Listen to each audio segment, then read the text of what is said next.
So you guys, my guest today is a good friend of mine. She's doing great things in the Denver real estate market. Here to share how she's building her business, we've got the one and only Rika Chrisman. Rika, welcome to the show, my friend.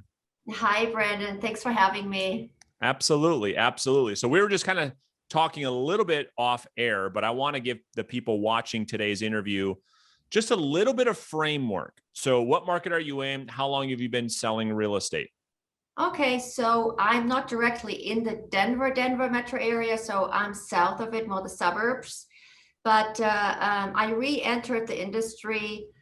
It's a long story, but let's just say I re-entered the industry in June of last year, but wasn't really active. There were a lot of hiccups because of COVID until really September of last year. I was in real estate back in the early 2000s for 6 years full time and did really well, loved every aspect of it. A little bit about myself. I am a licensed physical therapist, and I'm probably the prime example of having to deal with a lot of naysayers in my world, and more ammunition for me. And I'm so glad I did what I did, and I did it during COVID. I said goodbye to my almost 30-year career as a physical therapist, Wow. and I made a big announcement. I wanted to make sure that I am mentally committed full time and not have that little thought in my brain of, well, I can always fall back on this amazing career. And I accomplished everything I could in my physical therapy career, helped thousands of people. I'm incredibly grateful for that. So so during COVID, I said goodbye to everybody, to my business in physical therapy, and announced it big time on social media. Everybody shook their heads. Some wished me luck, some didn't. And I was like, well, let me just show you. So here I am. I love the story. Sometimes that's the best motivation. Certainly there's a part of that in my story too. And I love that because you committed, you burned the ships, so to speak. You said, I'm not going back to my old life. Can I ask you what had you come to that decision? Because you had a thriving business. You said no to that to get into real estate. Why did you make that decision?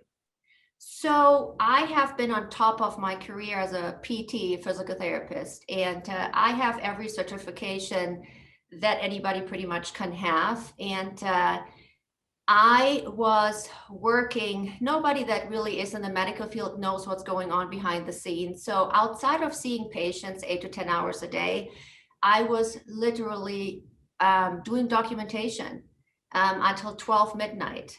And it was just insane. And I said, you know what? There's so much more out there. And also, being a physical therapist, I witnessed so many people saying, well, once this happens, then I will do this and this. And once this happens, then I'll do that and that. And then medical complications came. People had strokes. They died. Many people died in my arms. And it's a tough journey, but it's also, I'm incredibly grateful to have been part of their lives, because it showed me how precious time really is. Yeah.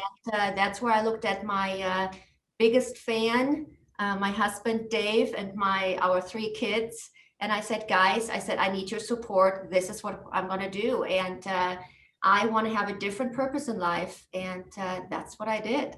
It's beautiful. I mean, compared to what you've been doing as a PT to what you're doing in real estate's actually a lot easier. You can make a lot more money probably too. What kind of income were you making as a PT?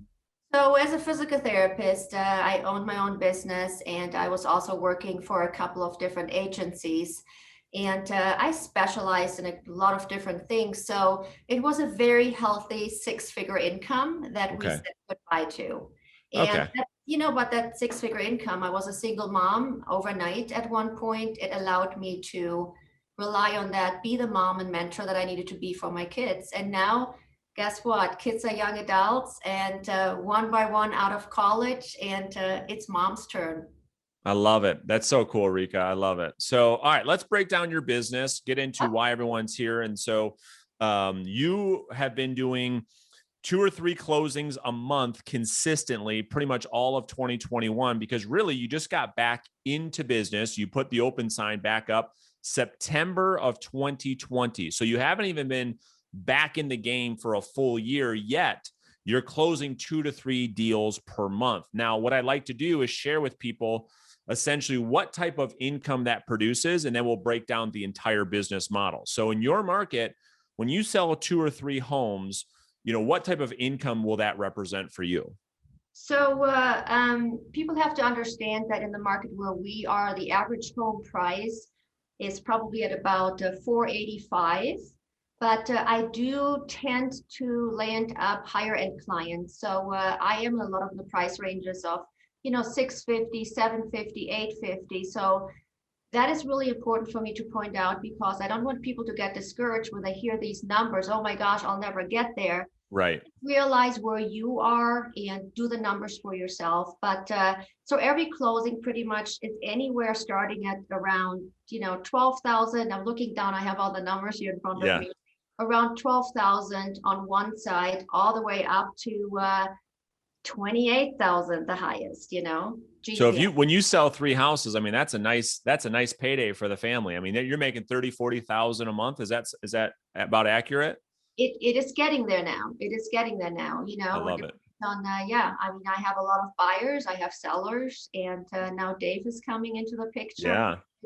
His resume makes anybody blush, so I cannot wait for him to see what he has coming our way. That's great. So because your family supported you, yes, you did the work, you committed to it, you put yourself in a position to earn $500,000 income for your family. Now your husband is saying that's kind of the same thing. He's had a 30-year career as a home remodeling contractor that he's walking away from to join his wife. Is that right? Absolutely. That's great. It's great because now with him on board, what is your guys' goal? Do you guys, is it a goal for you guys to generate $1 million income per year? Have you guys talked about that far or not yet? I think we're a little bit different when it comes to that. So we set goals in terms of what we want to do with that. So, one of our main goals is, and one of the 2 FISBOs, and I had posted that, allowed me to do that. And for the first time, because before I met Dave, I was a single mom, but for the first time, my son doesn't know it yet. So hopefully he's not listening, he's in the house, but we'll be able to pay cash for his summer tuition in college and fall. So he's pre-med, and awesome. Both of my kids are pre-med, and that's a first for me. And I didn't come from money. My family in Germany worked very hard for what they accomplished. So I have the work ethics. And so what I have done things a little bit different. We don't set a ceiling. I don't believe in setting a ceiling because I think you're limiting yourself. Sure. I really believe in go after it, really go after it. That's great. So congratulations. I mean, that's really, really exciting. So let's start at the top, Rika. Let's talk about what lead sources are you working? And then we'll talk about how you're working each lead source to secure new business. Okay, so I have several different pillars, and I definitely have my SOI, and I already had 4 closings from my SOI, and these are previous patients of mine. And door knocking, I have 2 from door knocking, and then FISBOs. I love FISBOs, so I have done FISBOs in the early 2000s, and I'm just very comfortable with them. And then the others are any kind of referrals. I do have 3 farming areas, and I door knock a lot. It's just my thing. I love being in front of people and having a conversation. That's great. And then the other thing is, because of my career as a physical therapist, I am taking full advantage of, once the doors are opening up, of assisted living facilities, long-term care facilities, memory units. And I am already connecting with all the right people. And then I'm starting to connect with probate attorneys as well.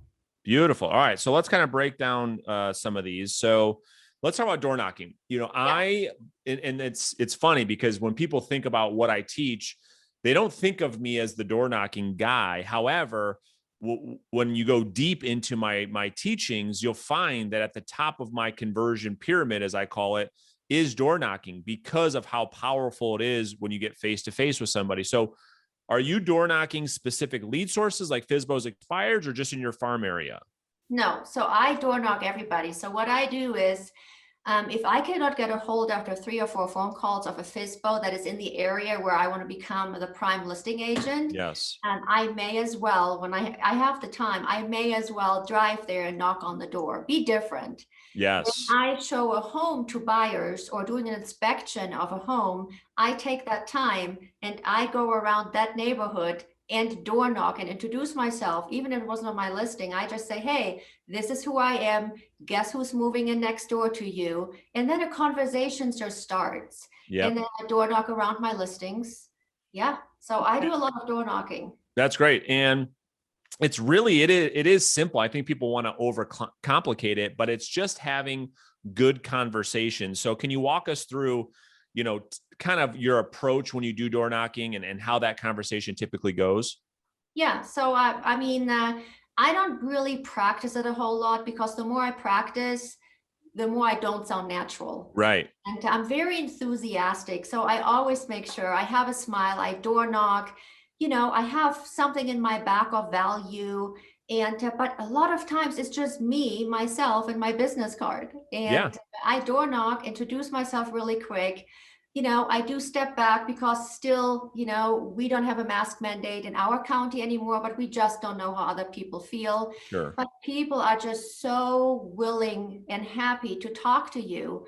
And I just simply say, hey, by the way, if it's one of my listings, I just wanted to give you, just knock on your door, introduce myself really quick. Did you know that your neighbors just listed their home? And let me actually tell you what we're asking. And then I do the same thing when we went under contract and when we sold. And then I simply say, since I am already here, I would love, if you're interested, to give you the same kind of value, just so you know where you're really at with this market really changing every day right now. Most people are so receptive, and I get emails. That is I get phone numbers. beautiful. Yeah. Rika, I mean, it's such a great way to build a business because you have that personal relationship. They get to meet you right off the first contact. Yeah. And you're providing value. You're giving them the value of their home. So you're coming from contribution. People are absolutely open to that. You put them in your database. There's probably no better way than to dominate an area than that. And so that's a beautiful, beautiful thing. Do you get rejected a lot like you do over the phone when you do face-to-face door knocking, or is people pretty open to that? I don't get rejected with door knocking at all. The only rejection, which I don't think it's a rejection, they just simply don't open the door. Yeah, there you go. So nobody's rejecting. Everybody wants to hear. And no, I mean, people are so hungry actually to finally see a face and be able to have a conversation again. So no, I don't get really rejection with door knocking. Yeah. And I think the beautiful thing about it, whether it's the agent's listing or not, when you're at the door and you can point across the street to say, hey, I'm working to help the Joneses move. Yeah. It really brings an authenticity to the conversation where they feel comfortable having that conversation. And it's really going there just to introduce yourself, because here's what we know, whether it be today or not, most people are going to move one day. We know that. We know time is going to go by. We know they're going to have to move.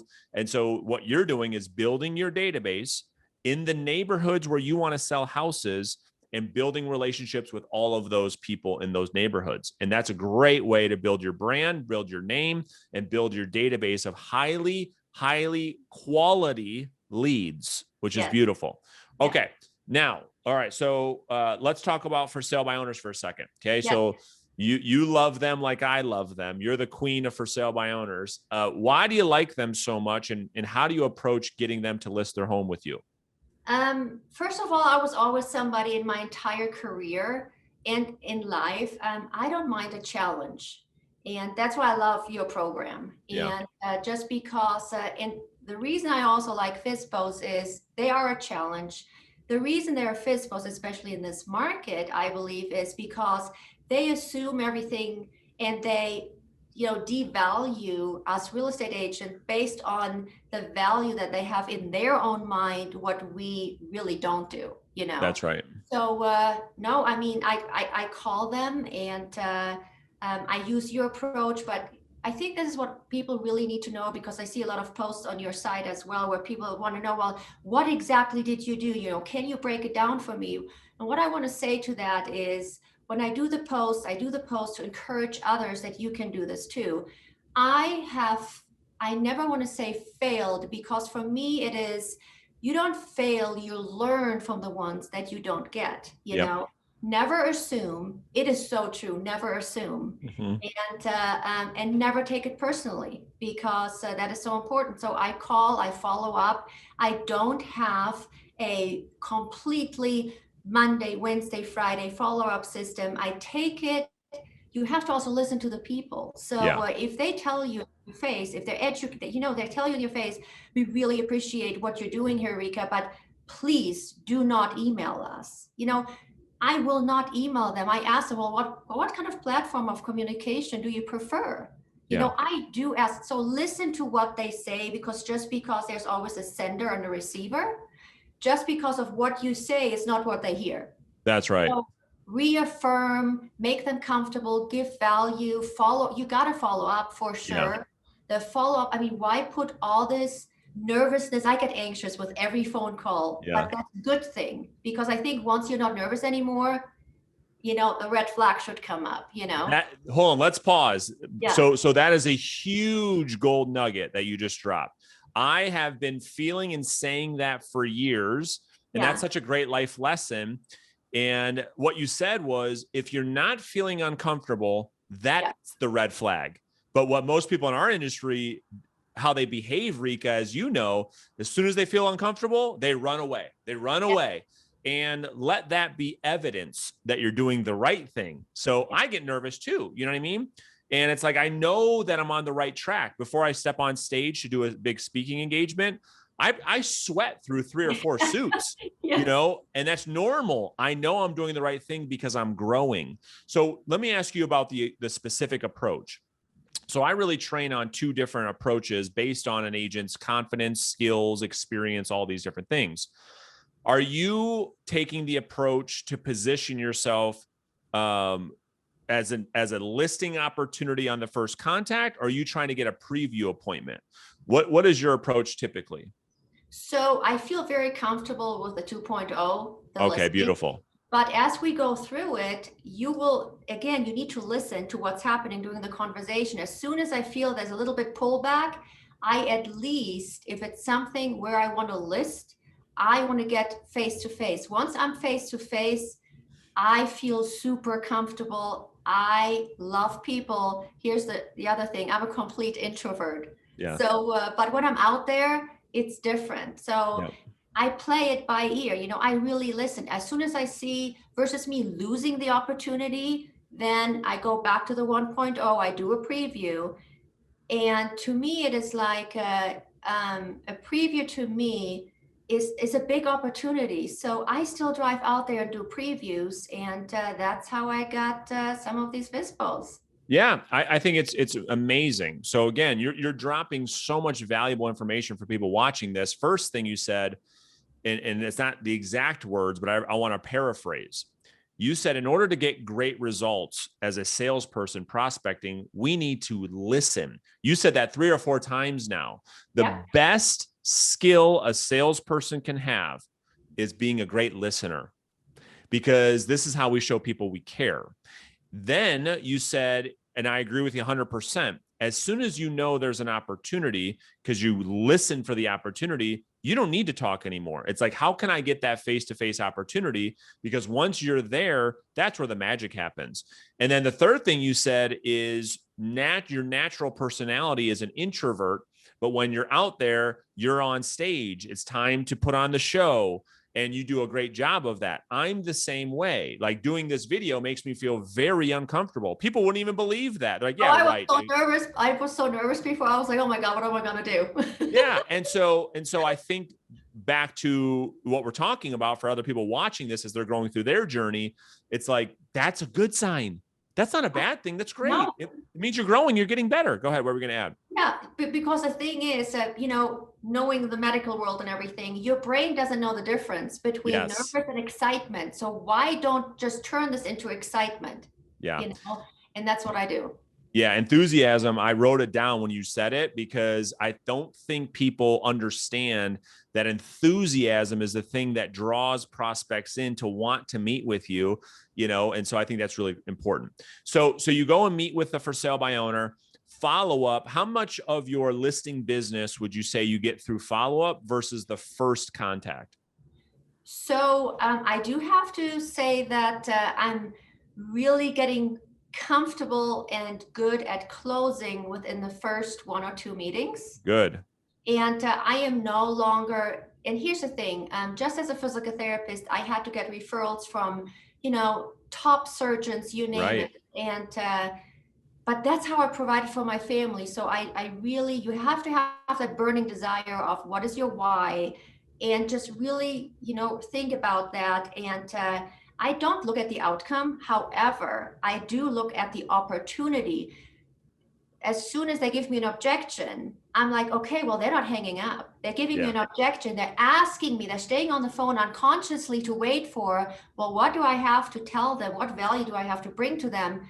So I'm not wasting their time. So, I do soft close, several times. If I feel they're going backwards, I retract as well. I provide value, but not too much value, because these FISBOs, they have a way of just taking everything and running with it. So yeah, it's a great advice. And the thing is, it's like, I think, again, I'll paraphrase, but I think you've built the confidence and the courage to be able to position yourself as a viable option for the for sale by owner to actually hire. Because I think a lot of agents are scared, or they don't have conviction in what they do as a realtor. So they have a tough time asking for the listing, asking to get paid. It's like, it's what we do, or asking for referrals, because they don't have that conviction in what they deliver. You don't have that problem. You believe that if someone hires Rika, Rika's going to do a great job. Would you agree?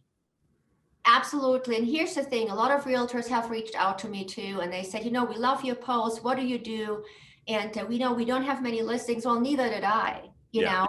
I just tell them, what is it about you? Because outside of us selling homes, we're selling ourselves. So really talk to your friends, talk to your family, talk to your biggest fans, and let them know what is special about you. And I know exactly what my strengths are. And so I take that and I run with it. I'm incredibly enthusiastic. I love encouraging people. That comes through when you talk to people. I can't help but to smile, And so that always has carried me through my other career. It will carry me through this. And, be yourself. You're selling yourself. I totally agree. When you sell a service like we are in this service-based business, right? We're like a CPA, a financial planner, an insurance agent. We don't sell a product, right? The house, sure, but we're selling ourselves to provide the service to get the house. But you're selling yourself. Now, let's switch gears and talk about sphere of influence. Yeah. This is so NAR just did a study, and what they found was that 50% of all closings of all 5 million houses that sell every year come via realtor's sphere of influence. And then the other 50% come through marketing, advertising, and prospecting. But it's probably the number one neglected lead pillar of most real estate agents, because they don't feel comfortable talking to the people they know for whatever reason. They don't know what to say. They don't want to sound salesy. How are you communicating with your sphere of influence to generate sphere business and referrals? Because Rika, I believe the goal of every real estate agent is to grow their business, grow their database to one day, all of their business comes from referrals. All of their business comes from their sphere. And they don't have to chase FISBOs. They don't have to chase expireds, because they've done such a great job communicating with that database. What are you doing right now to communicate with those people? I get on the phone and I do my monthly pop buys. And yes, I surprise them with my monthly pop buy. So if I have a FISBO in an area where I have 6, 7 other SRIs living, I do a quick pop buy, and beautiful. They love it. They love it. And I never talk about real estate. Right. I never talk about real estate. And by them they just have to, it takes, 7, 10 times for them to remember, oh yeah, she does real estate. She's no longer a physical therapist. But when they see that I come from a place of passion and being there to help, I ask them, do you need any referrals for HVAC, air conditioning, anything that I can help you with? I never ask for the referral. Yeah. And, but automatically they can't help but remember me. What you're doing is there's in order to generate referrals and business from your sphere of influence, we have to earn mind share. We have to earn the top of mind awareness. And most agents are running from the actual communication, calling them and meeting with them. Yeah, they'll send them letters. Yes, they'll post on social media, but they don't get a lot from that. And they wonder, you're calling them and meeting with them. Those are the two activities that need to happen if you want to win that top of mind with your sphere of influence. Would you agree? Yeah, absolutely. And in my CRM, all my SOIs, their birthdays, how many kids they have, who's graduating, I remember that stuff and I look at it and I reflect back on that and I ask, I ask about them. Yeah. And they're so appreciative, but you got to do it. You got to do it. You got to do it. And through our working together, I don't know if I've ever even gone through my database system with you, but you talk about the birthdays. I've got a birthday program where every single year, my top 100, they all get a personalized card from me with a $1 scratch off lottery ticket and a personal phone call. Yes. Every year. Their parents rarely even call them on their birthday. And here I am saying, hey, Rika, it's Brandon. I wanted to wish you a very happy birthday. I'm thinking about you. I hope you and the family are doing well. Hope you and Dave are doing well. And to your point, they're blown away. They are so blown away because of the law of reciprocity. And when you do that on a consistent basis, they want to help you. And the way they help you is by sending you referrals. And so that's just one method, right? I've got a whole bunch of methods, but that's what you're talking about, correct? Absolutely. Absolutely. Yeah, that's great. It also, people have to understand, the more you are out there and talking to people, it naturally builds up your confidence. You feel good about yourself. And then that comes across when you talk to for sale by owners, for anybody else. It just, levels out. So I want to talk about a couple more of your lead pillars, but I don't want to forget. Because I told myself, I got to ask you this because I agree with you, but there's a lot of real estate people and also marketers that are just trying to sell realtors on the fact that they don't have to talk to people, that they can hide, do some marketing campaigns, and all of a sudden their phone is going to ring. Yeah, exactly. I mean, do you believe that there's any truth to that at all? Absolutely not. Here's the thing. No matter what happens, no matter where technology brings us, people still like relationships. Yep. And one-on-one contact, face-to-face contacts. I don't care what technology does. I'm not on Twitter. I'm not on Instagram. I'm on Facebook because I want people to see I'm busy, Yeah. But well, the thing is, I mean, you look at all these, take real estate for a second. When we go out there and shop for a product online, we may start there, but all of us want to get on the phone and talk to a human. Those little chat companies, I'm like, all right, next. I don't want to do that. I want to jump on a phone call. I want to talk to somebody about the product or service before I do that. And you're exactly right. And I think for agents watching this, you guys and girls, you got to take Rika's advice. You have to talk to people. Okay. The who is debatable. If you want to go after for sale by owners or probate attorneys, or you want to do open houses, that's debatable. That's less important. The takeaway is that you're constantly in conversations, and through that, you'll naturally find business. You'll naturally grow your business. So let's pivot to like more of what I call the B2B sales model. This is where a real estate agent can build their business through referral partners, like probate attorneys, like assisted living facilities. So what are you doing to work those pillars right now? Okay, so with assisted living facilities here, we're not the marketers and everybody else. We're still not allowed to go inside and meet. But you can certainly pick up the phone. So I do have contacts because of my previous profession. And so I know all the social workers. The social workers in those settings are the people to go to. That's right. And so I started reaching out, and I'm putting through Canva, a presentation together, and I'm making it emotional and personal. So I'm including pictures of our family, of my parents that are no longer with us. And so people see it's not just, another realtor. We're also a family. And I tell a story of the people that we have lost, and how they can benefit. Plus, me being a physical therapist, I totally understand where everybody is in this position. So I'm just starting to reach out. I started about 4 weeks ago. So I'm so excited. I am so excited. I mean, I don't have we're different ages, right? So you have yeah, different life experience than I have, yeah, and you have all your PT experience. I'm so excited for you to specialize in working with seniors, because that niche I love seniors. it's amazing niche, because Yeah. there's so many opportunities working with elder care attorneys, Yep. probate attorneys, social workers, assisted living, memory care. And here's the key thing: it is super rare to find a realtor who is focused on this niche. It's not like a for sale by owner where everyone's calling them. I mean, these people, most of them, in my experience, Rika, they've never heard of a realtor focusing on seniors. I I go know. meet with an elder care attorney. They're blown away. Like, you specialize in working in this demographic. And so the amount of business you can get from this industry or from this niche is unfathomable, because all of these people need different things, and they're all downsizing from their big homes. They have wealth.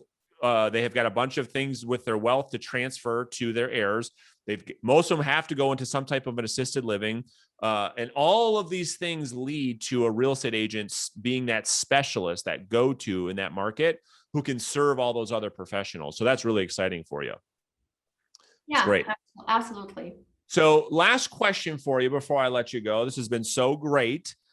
If there's a brand new real estate agent who watches this and says, I want to be like Rika, I'm inspired by this interview, what advice would you give to him, or would you give to her, that's watching this right now? Okay, so there's several things. It's not just one thing. Number one thing is, before you start entering into this profession, you got to do your numbers. You need to know, do it backwards, whatever. You need to know what is it that you need to make so you can focus on real estate and not be nervous, anxious. Well, I can't pay my bills. I just going to put on a credit card. Don't be that person. Second one is, have that strong support system. Find a group like yours. I have met so many amazing fellow realtors in your group. We're chit-chatting on Messenger all the time, and helping each other out. It's amazing. Everybody is so encouraging. Have that support system, the people that believe in you. And then also know who you are, know what you want. Don't take no for an answer. Go after it, and make sure that family comes first, and that you find a real estate company that has the right culture, and ask them the most important question: what are you giving me for the split that I'm giving you? I love it. Great words of advice, Rika. Thank you so much. I just love your passion for life. I love how giving you are and how much you care. And I want to just thank you. So if somebody wants to reach out to you and thank you, is Facebook the best place to connect with you right now?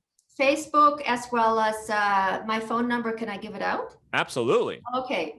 So it is 303-667-4208. And I'm with an amazing team with EXP. And I do want to say hi to my two besties, Valbona and Gina in Tennessee. I love it. And we'll put all your information, Rika, beneath this. So if somebody wants to talk to you about EXP or joining your team, they can do that.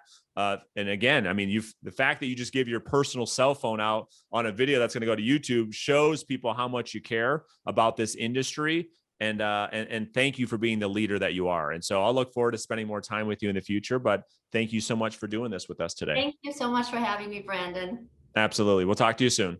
Sounds good. Bye-bye.